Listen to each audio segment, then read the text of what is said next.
When it comes to raising children in the knowledge of the Lord, I think the first thing we do is really plan. What are we going to do? What do we want to do? Often we don't do what we think is most important because we never take the time to plan.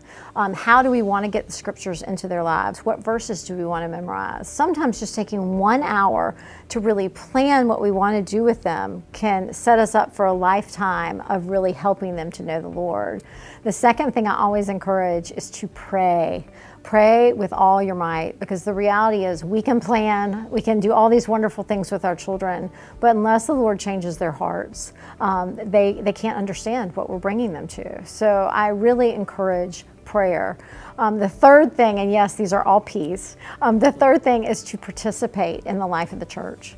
We need our children to not just see that we believe the gospel, but we need them to be part of this community that really embraces gospel teaching and that they see it lived out in a beautiful way. So we need to participate in the life of the church. The fourth thing I think that's really important is to purge from our schedules that which does not meet our ultimate goal.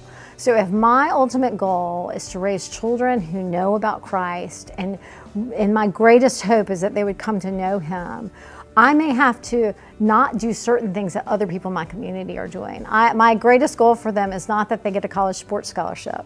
So I may purge certain activities from our lives so that I can make sure we're concentrating on what is most important. And then the last thing I would encourage is to persevere. It's hard.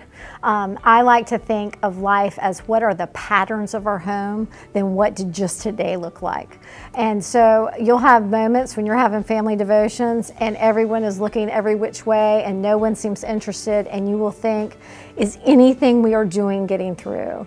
I believe by God's grace it is. So we persevere. We continue to do what God has called us to do in hopes that He will use our works to hopefully, and our words to our children, to bring them to Christ. So when it comes to our families, what I would just encourage all of us to do is to plan, to pray, to participate, to purge, and to persevere as we try to love them well.